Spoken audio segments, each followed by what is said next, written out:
video, we're going to talk about writing formulas. So, when you're writing a formula, the first thing I want you to ask yourself is there prefixes? Do you see mono, di, tri, tetra, hepta, whatever? If the answer to that is yes, then use the prefixes to write the name. So, for example, if you come across something like this, disulfur tetrabromide. Di is 2, the symbol for sulfur is S, tetra is 4, bromide is the element bromine. So we just translate that into a formula. And remember, these are prefixes, but they're actually subscripts in the formula. So this is S2, Br4. Here's another one with prefixes. Trisulfur non-oxide. Tri is 3.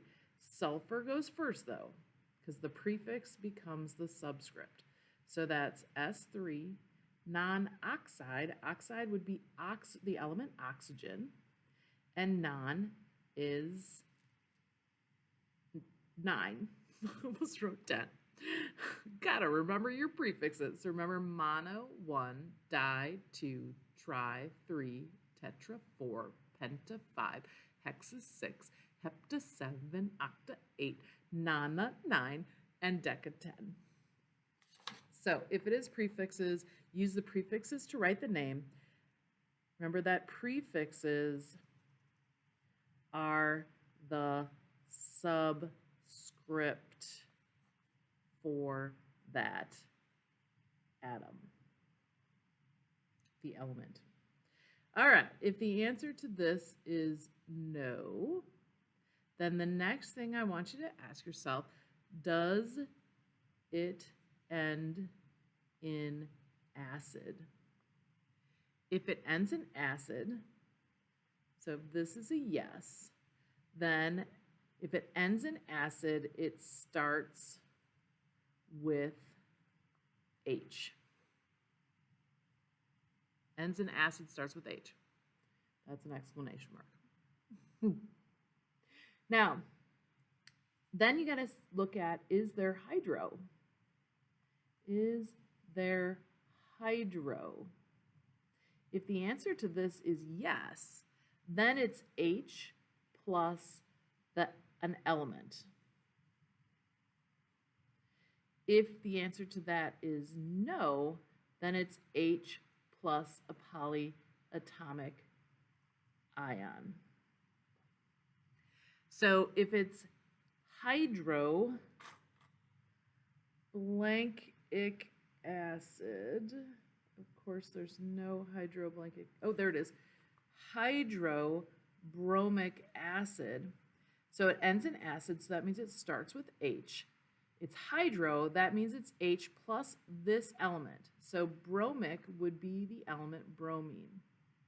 Now, one thing you need to do when you write formulas for acids, you got to crisscross the charge. So we got to go to our periodic table. Hydrogen's always +1. Here, bromine is a -1. So that means if they have the same charge, when you do the crisscross, right, it would be the same. Because remember that you're trying to get the charge to equal 0. So this is truly just HBr.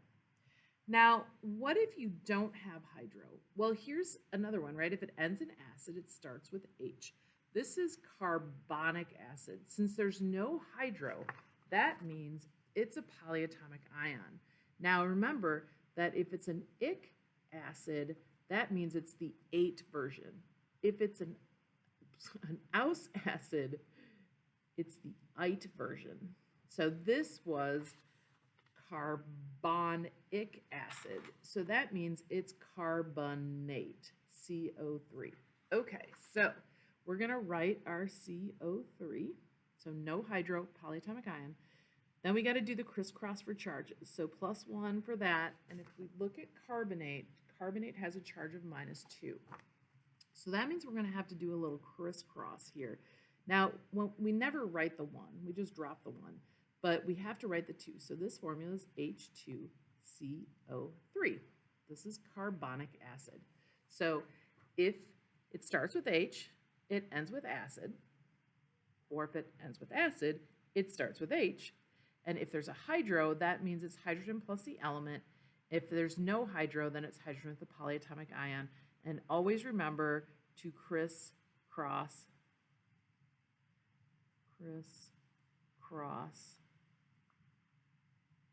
remember. What the heck? I can write, remember to crisscross charges. Smiley face.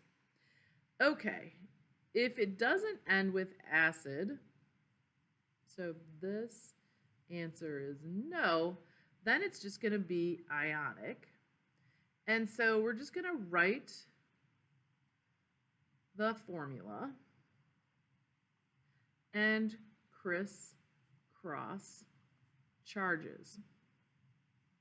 So here we go. Lithium sulfide. There's no prefixes, there's no acid. So we're just going to write the formula. So if you don't know what lithium is, you've got to go to your periodic table. Lithium is Li. Now, notice this is sulfide. So let's add this. If second element ends in "ide," it is an element. Now, that's true except hydroxide, which is a polyatomic ion. If the second, we'll call it thing, I should call it the second thing, ends in "ate" or "ite," it's a polyatomic ion.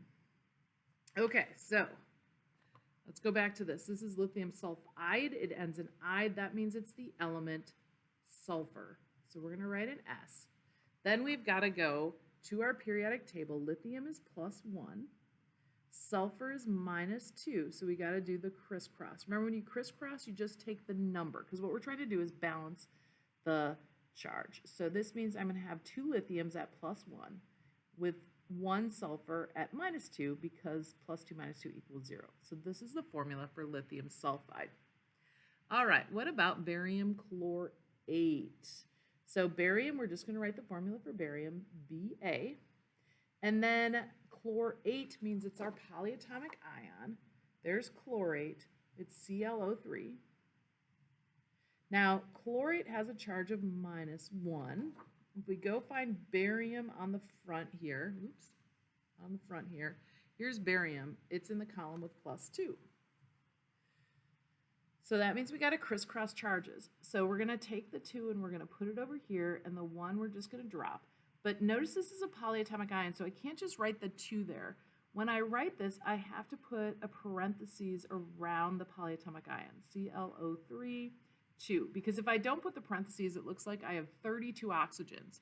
But I don't have 32 oxygens. I have 2 chlorates. All right, what do you do if there's a Roman numeral? Well, if there's a Roman numeral, that is the charge on the first element. So I don't have to go to the periodic table to find the charge when I do my crisscross. I just use the Roman numeral. All right, so let's take a look. Here we go. We have iron. So iron is, if I find it on my periodic table, right, that's Fe. This is 2, so that means this is going to be +2. That's what this 2 means. Nitrite, right, that means it's a polyatomic ion. So I go find nitrite on the back, and that's NO2. NO2 with a charge of -1. So if this is -1, the 1 goes with the iron, but we drop it because we don't write 1s.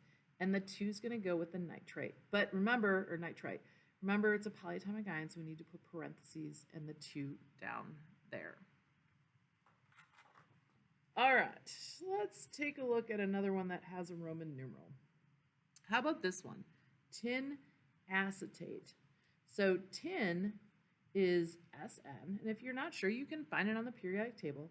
Acetate is one of our polyatomic ions. It's C2H3O2. Tin, this means that tin has a charge of +4, acetate has a charge of -1.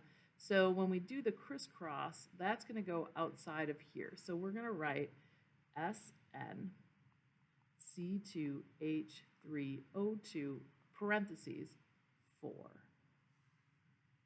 All right.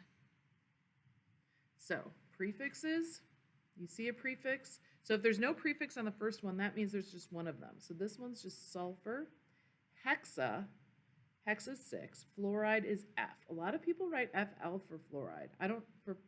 If you look on the periodic table, right here's fluorine, it's just F. So just write F, and hexa is 6. All right. Well, hope that helps you writing your formulas. Always make sure to crisscross charges unless you have prefixes. And then whatever the prefix is a subscript for the element it's with. All right, hope that helps.